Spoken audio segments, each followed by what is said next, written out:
Bonjour. Je vous ai dit dans la pitonnerie numéro 10 que nous ferions quelque chose pour décomposer un nombre entier en une liste ordonnée de ses facteurs. Ce quelque chose, c'est une fonction. Nous avons déjà rencontré plusieurs des fonctions de Python, et nous en avons même rencontré une, range, qui retourne une liste. On peut enrichir les langages de programmation en rajoutant nos propres fonctions à ce qui existe déjà. Qu'est-ce qu'on va mettre en général dans une fonction ? Typiquement, des calculs dont on sait que l'on va être amené à les exécuter plusieurs fois, mais appliqués à des valeurs différentes. Si l'on cherche à réduire les fractions de la manière expliquée dans la pitonnerie numéro 10, nous avons besoin de décomposer et le numérateur et le dénominateur. En plus de cela, on peut imaginer d'utiliser la décomposition d'un nombre en ses facteurs premiers pour d'autres choses, des calculs de PGCD par exemple. La décomposition en facteurs est donc un bon candidat pour créer une fonction.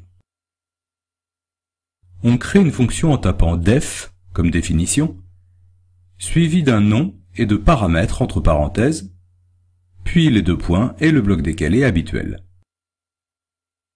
Pour l'instant, ne créons qu'un squelette que l'on va habiller plus tard. On crée une liste, on se borne à y mettre le paramètre, et l'on met le mot-clé return, suivi de ce que la fonction renvoie, à savoir la liste. Le corps du programme, lui, va lire un entier, l'imprimer, puis imprimer le résultat de la fonction. Quand on exécute, Python saute toutes les définitions de fonction, j'en ai créé une, mais il pourrait y en avoir plusieurs, pour commencer à la première instruction qui n'est pas dans une fonction. Quand il rencontre le nom de la fonction, on dit l'appel à la fonction, il mémorise là où il en était dans le programme.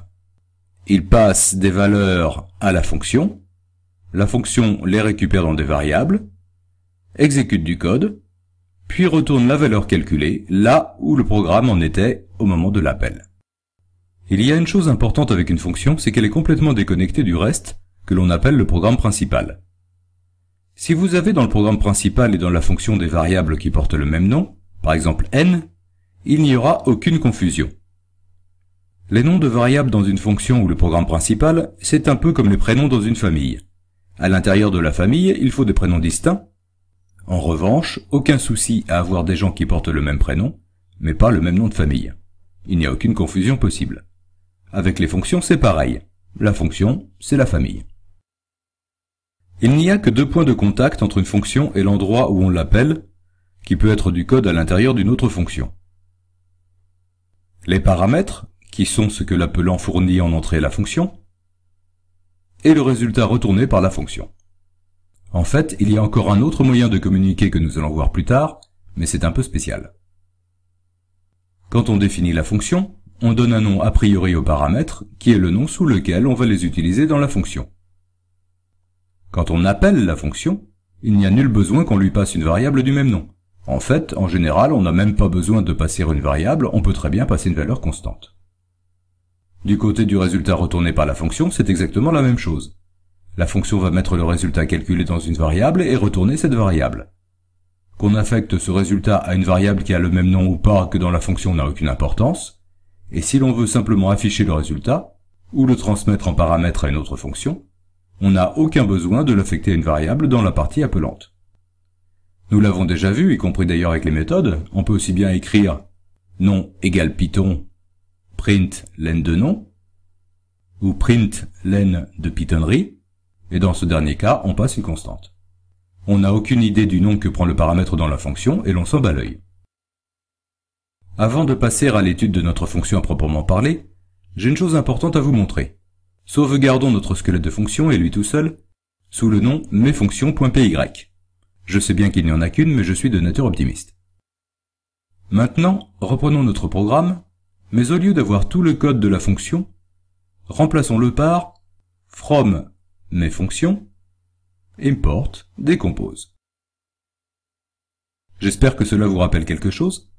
C'est exactement la syntaxe que nous avons utilisée pour ajouter des modules à Python. Relançons le programme modifié et aux joies, cela fonctionne comme avant.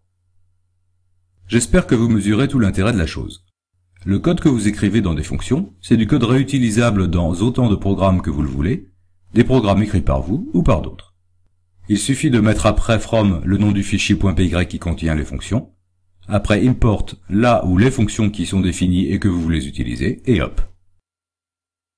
Il est maintenant temps d'étoffer notre fonction parce qu'elle ne fait pas grand-chose.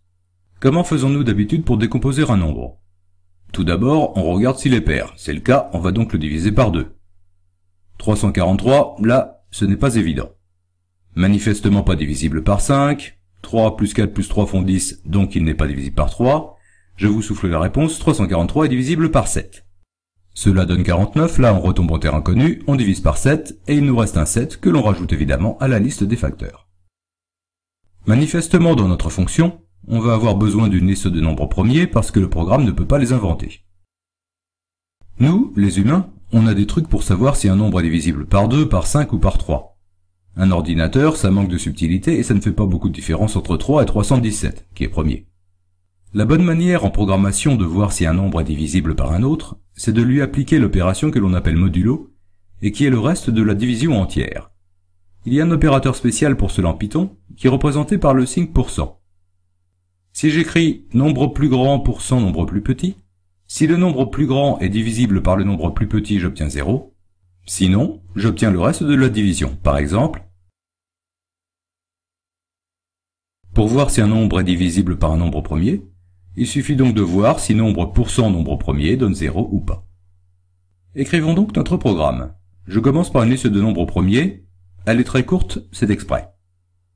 Ensuite, je commence en position 0 de la liste des nombres premiers, c'est-à-dire avec la valeur 2. Je vais prendre successivement mes valeurs dans la liste des nombres premiers, et regarder si mon nombre est divisible. Dans ce cas-là, je le divise, et je rajoute mon nombre premier à la liste des facteurs. Je ne touche pas à i parce qu'il est possible que notre nombre soit divisible plusieurs fois par le nombre premier. Sinon, j'essaie le nombre premier suivant en augmentant de 1 ce que j'ai dans la boîte i. La grosse question quand on a une boucle, c'est comment en sort-on?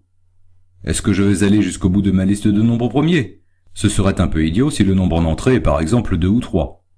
En fait, comme je divise n au fur et à mesure, il suffit que je continue à essayer tant que la valeur dans ma boîte n est supérieure ou égale au nombre premier que j'essaie. Si la valeur de n est plus petite que le nombre premier, le reste de la division entière sera forcément n et ne pourra pas être 0. Et ensuite, je retourne ma liste. Je vais modifier un tout petit peu mon programme principal pour pouvoir entrer des valeurs jusqu'à un 0 qui signifiera la fin de ma série de nombres à décomposer. Testons un peu. 24, apparemment ça marche bien. 25, impeccable. 26, boum. Regardons de plus près ce qui se passe dans le programme. N vaut 26. Je commence avec i égale 0, donc le nombre premier, 2. 26 est plus grand que 2, j'entre dans la boucle. 26 est divisible par 2, le modulo donne 0, je divise n par 2 pour obtenir 13, et je rajoute 2 à mes facteurs. 13 est plus grand que 2, donc je continue, en revanche il n'est pas divisible par 2, et j'incrémente i de 1 pour tester 3. Vous voyez ce qui va se passer. Comme 13 est premier, il n'est divisible par aucun des nombres premiers de la liste, et l'on finit par sortir de la liste. Qu'est-ce que l'on fait dans un cas comme cela?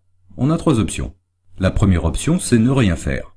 On se dit, après tout, le programme qui appelle n'a qu'à attraper l'exception et faire ce qu'il faut. La deuxième option, c'est de se dire, il n'y a qu'à allonger la liste des nombres premiers. Si 13 en avait fait partie, on n'aurait pas eu de problème. Si l'on met par exemple une liste de 100 nombres premiers, plus de soucis. Il y a des tas de gens qui réagissent comme cela. Utiliser une liste plus longue est certainement une bonne idée. Mais chercher à résoudre un problème simplement en utilisant une liste plus longue, ce n'est pas résoudre le problème, c'est le dissimuler. C'est exactement la même chose que de balayer la poussière sous le tapis. Un jour, on aura probablement un nombre qui nous fera sortir de la liste, aussi longue soit-elle. La troisième option, c'est de chercher à comprendre mieux et résoudre le plus intelligemment possible, ce que nous ferons dans la prochaine Pythonnerie.